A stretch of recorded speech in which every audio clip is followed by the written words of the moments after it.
Ever since last March's budget, the government's been introducing rule changes to give savers extra pension freedoms and flexibility. Now, whether you hold a self-invested personal pension, or SIP, an individual or group personal pension, the new rules on how you can use your pension pot are far-reaching, and they come into force on the 6th of April 2015. Now, hello, I'm Ross Mould, AJ Bell's Investment Director, and joining me is Mike Morrison, our Head of Platform Marketing, and he's going to help explain in this collection of short videos what the pension freedoms mean to you. Mike, welcome. Thank you for your time. So, better still, you're going to do it in plain English, aren't you? So here's a real challenge for you. Can you start by summarising what are the key changes and what do these new pension freedoms actually mean? I think it's interesting that the legislation has been termed pension freedoms. It's a nice evocative word. Lovely, isn't it? What it does mean is from next April, you'll have the freedom to access your entire pension fund. Let's forget these are defined contribution schemes, as you say, personal pensions, money purchase schemes, not salary-related schemes. You'll have a choice on how to receive your tax-free cash. You can take as much or as little of your tax-free cash as you want, as much or as little as your income as you want.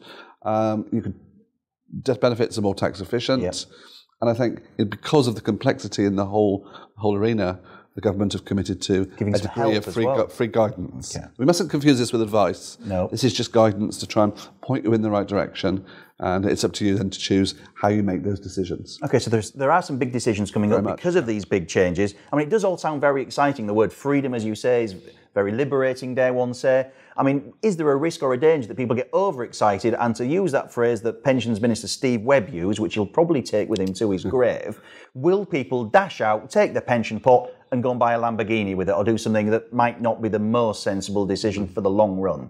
I think as someone much cleverer than me once said, with freedom comes responsibility. I think the key thing here is whilst you've got the freedom to do what you want with your money, you've got the responsibility to manage it in the right way. Look at what you want your pension money to do. If you've only got a small pension fund, then perhaps spending it on a cruise, on a holiday, paying off some debt, looking after the kids might be the best way to do it.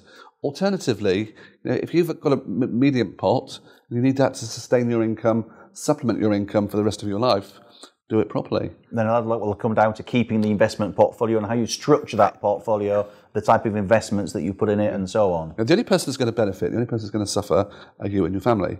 So it's quite important you think about it, take a step back, think about what you're doing with your pension fund, and come up with a strategy that suits both you, your family, and possibly your beneficiaries in the future. Now, as you say, there are some massive decisions and therefore to be taken, some massive issues to be addressed.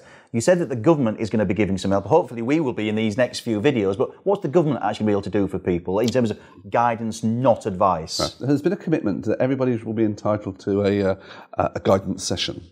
At the moment, this is either on the phone or face-to-face. Now, the face-to-face, I think there are 44 offices in the UK, I think. Is that correct? At the moment, we've just had announced the first 44 Citizens Advice Bureau offices that will offer the guidance guarantee. Which is called pension-wise, Pension-wise, that's exactly it. So people will go along, they'll be entitled to a period of time, a session, to discuss some of the needs and some of the rules and point them in the right direction, I think. Alternatively, the Pension Advisory Service will offer the same service over the phone. It'll be a case, I think, booking yourself in for a session, getting all your papers together, and sitting down and talking to people. I don't think it'll tell you exactly what to do, but it'll point you in the right direction of some of the factors you ought to be considering with regard to the pension freedoms. Do you spend your money?